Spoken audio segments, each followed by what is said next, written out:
In the middle of a dusty red square, three Apache women hung upside down from a wooden beam. Their bodies covered in bruises, dried blood smeared across their skin. To the townspeople, they were no longer human, just spoils of war to be auctioned off to the highest bidder. Alia, though beaten so badly her shoulders turned purple, still held a fierce, icy stare, proud and defiant, as if her eyes could burn the jeering crowd below. Keta gritted her teeth and endured it all, her body so solid that the ropes seemed ready to snap under the sheer tension of her hidden strength.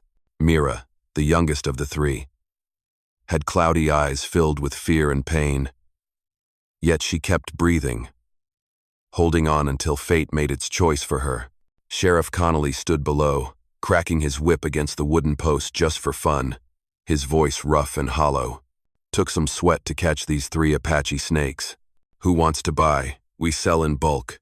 The men burst out laughing, shouting filthy remarks like stones thrown at the hanging bodies. None of them stopped to think that these Apache women once had families, had a tribe, had laughter and nights around blazing campfires. In that loud and rowdy crowd, one man stood still, a widowed rancher. He looked up at the women as if seeing himself in their place, broken, exhausted, but still unbowed. When the sheriff yelled, "Starting at $5, the whole square went quiet, waiting for the first bid. Then Isaac's voice cut through the silence, firm and clear. $10. No one laughed anymore. No one had expected a white man to spend money on three Apache women. For what purpose? No one knew, but Isaac knew exactly why. They were not merchandise. This was the moment that would change his life and theirs forever. As soon as they left the square, Isaac tightened the reins and urged the horse to move faster, away from the curious stares still watching. The wagon rocked and jolted, red dust rising every time the wheels crunched over the gravel road. The three Apache women lay on a bed of straw in the back. They were no longer hanging upside down, but their bodies still trembled from pain and exhaustion. The evening wind blew across the prairie, carrying the faint scent of scorched grass, but for them, the wind only burned deeper into their open wounds. Alia opened her eyes first. She tried to lift her head, but a sharp pain in her shoulder sent her whole body into a spasm. Even so, her gaze remained sharp as a blade. She studied Isaac, the man sitting up front, his back straight, his shoulders thin, but solid. He did not look like a slave trader. He did not reek of whiskey. His eyes held no hunger, only a heavy silence, like a man who had lost too much. Keta spat out a bit of dried blood and spoke in a faint Apache growl. "Alia, what does he want?" Alia did not answer. She did not know. Mira kept trembling, curling into herself as if trying to vanish from the world. Isaac heard the groans from behind and gripped the reins tighter. He did not turn around, afraid they would think he meant to control or intimidate them.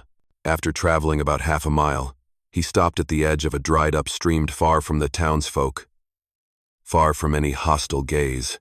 He climbed down and unlatched the back of the wagon. The three women flinched, their warrior instincts kicking in despite having no strength left to fight. Isaac raised both hands slowly, every movement careful, measured, so as not to frighten them further. "No one is going to hurt you anymore," he said in a low, gravelly voice worn down by dust, but so genuine that even the wind seemed to pause and listen. "I did not buy slaves." He pulled out a small knife. All three women tensed. Keta even tried to sit up despite her torn wounds. But Isaac only knelt down and began cutting the ropes, digging into their wrists. Deep bruises marked their sunburned skin. Alia stared at him, eyes wide with both disbelief and suspicion. "I just wanted you to be free," Isaac said. "That $10 was not to buy people. $10 was to reclaim your lives from those monsters." Alia let out a faint, bitter laugh, part mocking, part aching. "Freedom? On white man's land? We step away from here, and we get shot. Is that freedom?" Isaac stayed silent for a moment, then said the words that changed everything. "If you have nowhere else to go, my ranch has space. There is food. There is shelter. My daughter needs someone to help care for her. And He paused, breathing softly. "I need someone who knows what it means to hurt and still keep living." The wind stilled. Then Alia pushed herself up on one arm. Keta pulled Mira closer. The three of them exchanged a look, one heavy with meaning. but no words. Isaac took a step back. "Stay or go, it is your choice." Alia stared into his eyes not like an enemy, but for the first time, like someone searching for truth. She spoke slowly. "We will come with you. Not because we trust you, but because for once, a white man did not treat us like animals." The three women rose, staggering, but proud, and together, they walked toward the man who had bought their freedom for $10. Isaac's wooden house sat tucked away in the middle of the vast prairie. When the wagon came to a stop, the three Apache women stood still. None of them stepped down right away. They stared at the small house, with its weathered roof, the leaning stable, and the dry well so different from their village land, but still a place without whips and ropes. Isaac opened the door and stepped aside, as if they were guests arriving for a visit, not women he had just rescued from torture. Inside, Lydia, a blonde-haired girl of about 8, clutched a handmade cloth doll. When she saw the strangers, she hid behind her father, her eyes wide like drops of fear. Caleb, 16 years old, stepped out from the kitchen doorway with an axe in hand. He said nothing, but his stare was sharp, the kind of look white people had given Apache for years of war, suspicion, hatred, and deadly caution. Isaac placed a hand on Caleb's shoulder, gentle but firm. "No one in this house is going to harm them. Understood?" Caleb pressed his lips tight. He did not agree, but he did not argue either. Silence was his only reply. Alia stepped inside first. Every step sent pain shooting through her shoulder, but she held her back straight. Kata followed, her eyes sweeping the room like a wounded animal ready to fight. Mira moved the slowest, clutching the torn edge of her dress to hide her trembling. The air inside the house felt thick, so silent it seemed even a single breath could spark a war. Isaac nodded toward the old pots on the stove. "I have some bean soup. Not much flavor, but it will fill you." Alia glanced at Keta. Keta nodded. The three of them sat at the table but did not touch the spoons. Their hands rested on their laps, just inches from open wounds. Lydia, curiosity edging out fear, crept forward. She held out a small piece of bread to Mira, a simple gesture, but in that moment, it felt like the first crack in a wall built from years of hate. Mira accepted it, her eyes wet and shaking. It had been so long since someone offered her food with clean hands. Caleb scoffed. "So what, we feed them now? Just wait until one night they slit our throats?" The words made Keta leap to her feet, the chair crashing behind her, her fist clenched by instinct, ready to strike. Alia reached out and stopped her. Shaking her head, she would not allow blood to be spilled in the house they had just entered. Isaac turned and looked Caleb straight in the eyes, not with anger, but with a strength that made clear where the line had been drawn. "They are here, and from today on, they are part of this household." The room fell silent. That first night passed quietly, with nothing but the sound of breathing and the wind whistling beyond the door. Alia, Keta, and Mira lay near the stove. None of them slept deeply. Every creak and whisper made them bolt upright in fear. But even with the fear, even with the scars, for the first time in many months of pain, no one beat them.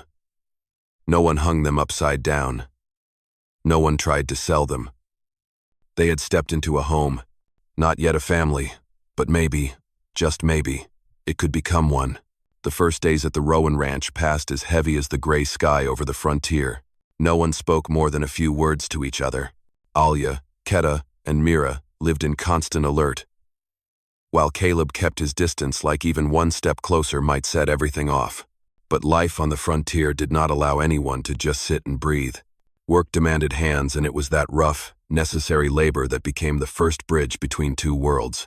That morning, Isaac assigned the task of fetching water from the well to Caleb and Keta. The well was halfway dry, requiring deep scooping and a rusty pulley system. Caleb frowned. He did not like being paired with an Apache, but Isaac gave him a long, quiet look. Caleb sighed and grabbed the bucket, walking ahead.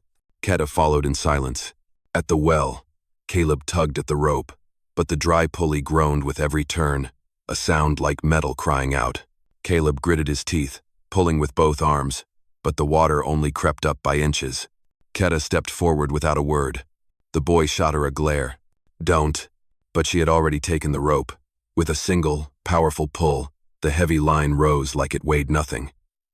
Caleb stood frozen. Not because of her strength, but because she did it without looking down on him. She helped simply because she knew how. Pretty strong, Caleb muttered, though he tried to hide the truth in his voice. Keta smirked. Not quite a smile, but for the first time, her face was no longer carved from stone. Inside the house, Alia was showing Lydia how to thread dry seeds into a bracelet.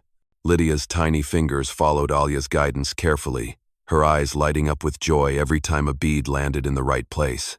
"It's so pretty," Lydia beamed. Alia paused for a second. That simple praise brought back memories of the women in her tribe, who once taught her the same way.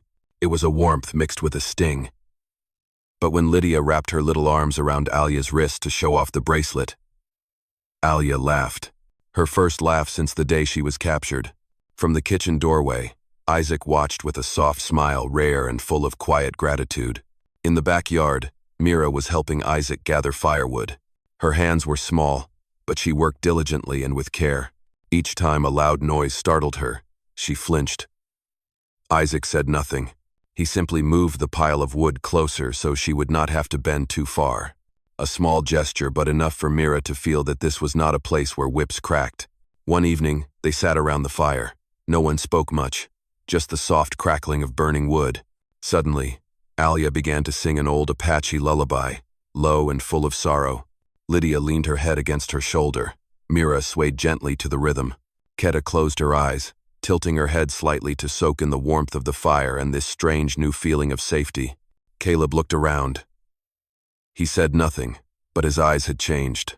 For the first time since Isaac's wife passed away, there was music in the house. And in the quiet of the prairie, something unnamed was beginning to grow. Harmony and hope. Thank you so much for being here with me. Let us know where you're listening from. And if this story has touched your heart, please consider subscribing to the channel to support me. All I truly wish is for you to be safe and happy wherever you are listening to this story. That morning, soft golden sunlight streamed through the old wooden slats. Lydia's cheerful giggles echoed in the yard. Isaac's hammer struck rhythmically as he fixed the barn door. Alia and Mira were hanging clothes to dry. Keta was helping Caleb split firewood. No one knew that this fragile piece was about to be torn apart. From the distance came the sound of hooves, 4, then 6 horses, men's loud, rowdy laughter. Caleb turned his head, and the color drained from his face. "Sheriff," he whispered.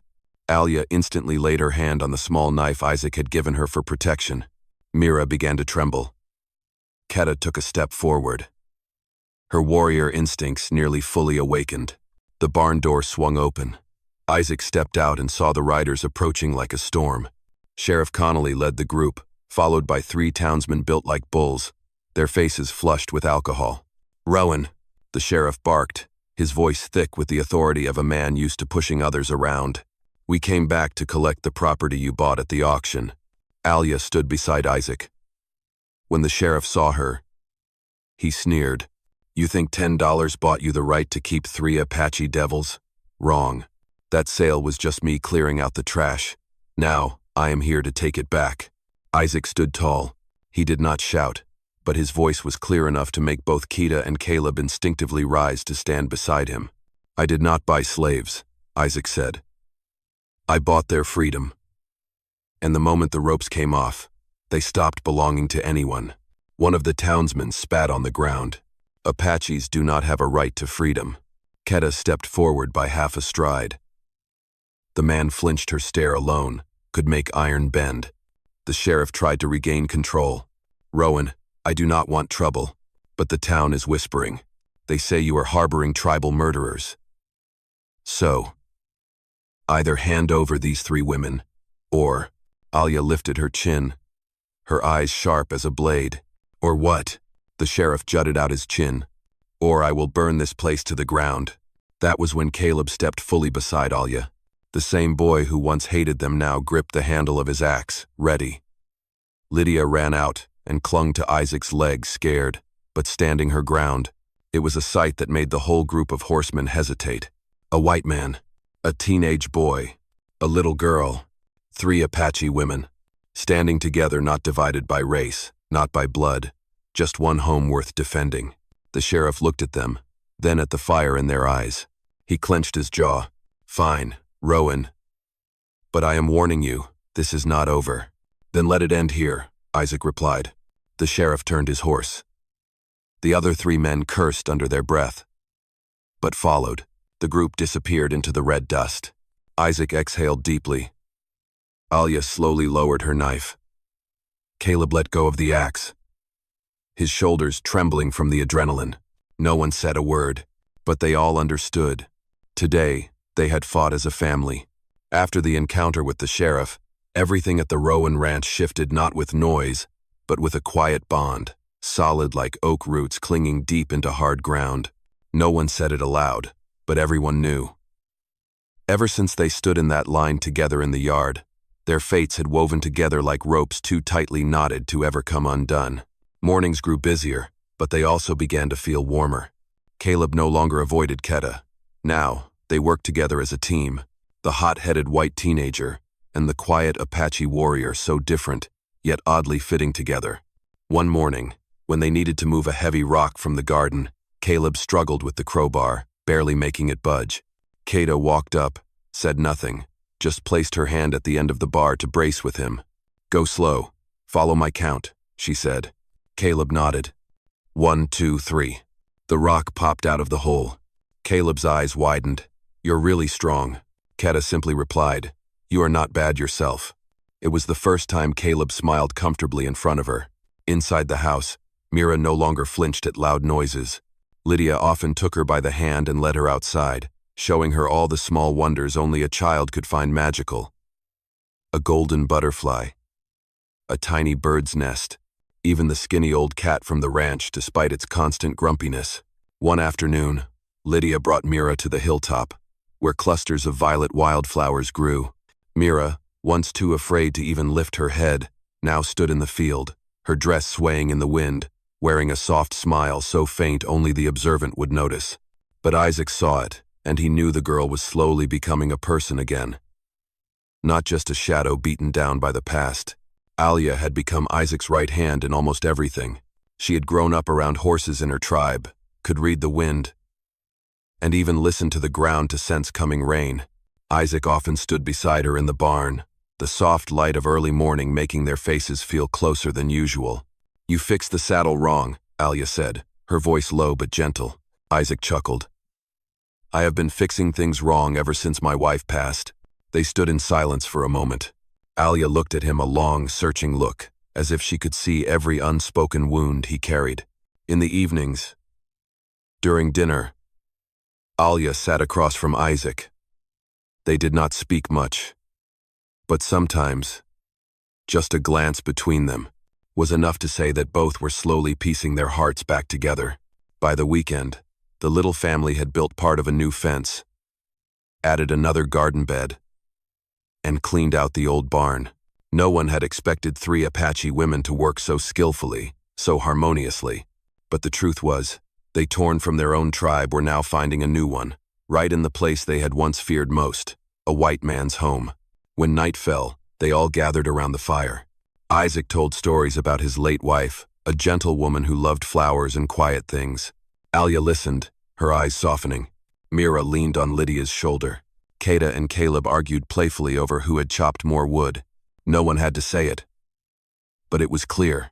These were no longer just 3 women rescued from the edge. This was a family, a strange family, a bold family, but so real that even the night wind seemed to slow down just to listen. Peace at the Rowan Ranch did not last long. Rumors about the white family sheltering 3 Apache women spread across Redemption Creek faster than desert wind. And once those whispers reached the ears of bloodthirsty men, something terrible was bound to happen. That afternoon, as the sunset burned its final streak of red along the hills, Caleb was teaching Mira how to shoot a bow when the thunder of hooves echoed through the land. He turned, his face pale. Father, they are coming again. Alia instantly pulled Lydia inside. Keta grabbed the axe so swiftly that Caleb barely had time to react. Isaac stepped onto the porch, his eyes darkening. He had known this day might come, but he had not expected them to return with twice the numbers.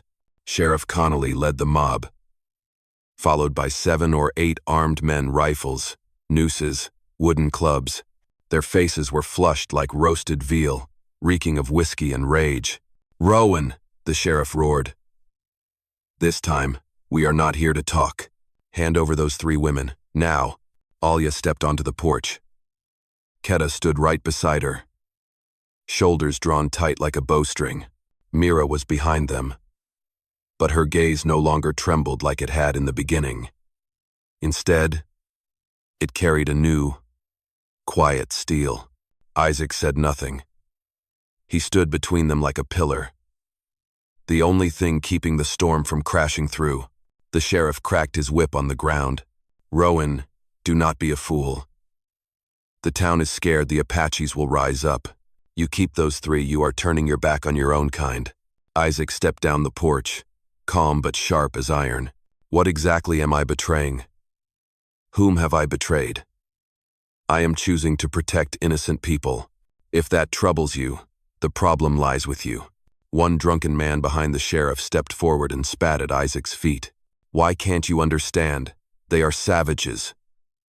We are here to reclaim town property." Alia's lips curled. "Property?" That word cracked like a stone through glass. She walked forward, the wind blowing her long black hair behind her. "If it is war you want, we are not running." Keta rested her hand on the axe handle. Caleb raised the pistol Isaac had given him. Mira stood in the doorway, one hand wrapped around Lydia's shoulder, but her gaze was locked on the mob ahead. The family stood in a line not divided by white or Apache. There were only 2 sides now. Those who came to destroy this home, and those ready to die to defend it. The sheriff saw them, and his face changed. He had not expected the Rowans to stand so firmly. And none of the drunken men wanted to be the first to face 3 Apache warriors, a hardened man, a fire-eyed teenager, and a child who would not let go of her sister's hand. The air stretched tight as a drawn string. A crow flew overhead, its raspy cry splitting the silence. The sheriff clenched his jaw, then jerked his head. "Pull back." "But, you want to die? Stay." The sheriff snapped, and so they did retreat, into the red dust, into their fury, into a shame none of them dared name. As the hoofbeats faded, Isaac's shoulders relaxed. Alia let out a slow breath. Keta lowered her axe. Caleb grinned like he had just won a war. Lydia clung to Mira's leg, and Mira for the first time stood tall without trembling. No one spoke aloud, but they all understood. Today, they had not just defended the ranch. They had defended their new family. Summer drifted by slowly, as if the vast prairie itself wanted to offer a quiet pause for those who had endured too much loss. Since the standoff with the sheriff, no one dared come near the Rowan ranch again. People might whisper behind their backs, point from a distance, but no one stepped forward to break the home that 5 people, once strangers, once enemies, had built with courage and compassion. For the first time in years, the cornfields gave a good harvest. The horse barn had been repaired, and the new fence stood straight and proud. In every wooden beam, in every row of soil, the fingerprints of each person remained.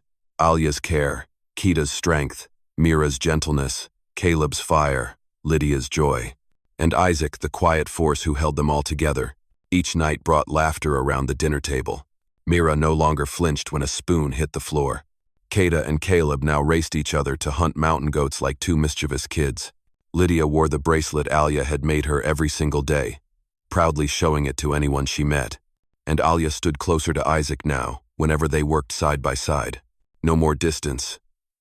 No more fragile barriers of fear or hatred. One evening, under the hush of the wind, Alia sat with Isaac on the front porch. They gazed across the darkening prairie under the moonlight. Neither spoke, but their silence was the kind shared by 2 souls who understood each other without a single word. "I never thought I would feel this again," Isaac whispered. Alia tilted her head. "Feel what?" "That I am no longer alone." Alia looked down at her hands, hands that had once been bound, beaten, and hung before a hateful crowd. Now, those same hands rested beside Isaac's, just inches apart. And for the first time, she wanted to close that distance. One late afternoon, as the prairie glowed gold beneath the setting sun, Isaac called Alia outside. He stood in the middle of the field, the wind tugging gently at his now graying hair. Alia walked toward him, her heart beating with the breeze. Kada and Caleb peeked from a distance, and Lydia clutched Mira's hand, whispering, "Papa is about to say something big." Isaac knelt. Alia froze, not because she did not expect it, but because the moment was more beautiful than anything she had ever allowed herself to dream. Isaac pulled out a rough silver ring, its edges imperfect, yet it caught the golden light like a tiny flame. "Alia, you brought laughter back to Lydia, strength to Caleb, a home for Mira, and life back to me." He took a deep breath, voice shaking but steady. "Will you be my wife?" The wind held still. Even the prairie seemed to listen. Alia stepped forward. She placed her hand gently on Isaac's cheek, a motion so tender it surprised even her. "If only you knew. I chose long ago." She held out her hand, and Isaac slipped the ring on. A family once tied together by pain and fear now stood united beneath the golden sky. Alia Keta Mira Caleb Lydia and Isaac. No more lines between white and Apache. No more loneliness that stretched for 10 years. Only one thing remained simple, but powerful on this unforgiving land. Love and kindness may begin with just $10, but it takes a whole heart to keep them alive. My friend, there are people who appear in our lives like a small flame in the darkest night, quiet, unassuming, but warm enough to save an entire soul. They are the ones who reach out when others turn away, who give even when they have little. Their kindness is not for reward, but to remind the world that humanity still has a place. And it is those quiet souls who are the reason this world has never lost all hope. Above all else, I truly hope that you will always be safe and happy. I love each and every one of you, the dear listeners of Wild West Storytelling. Let me know what you felt about this story. Leave a comment below. Type the number 1 if you enjoyed this story. And do not forget to subscribe to the channel for more thrilling tales of the Wild West.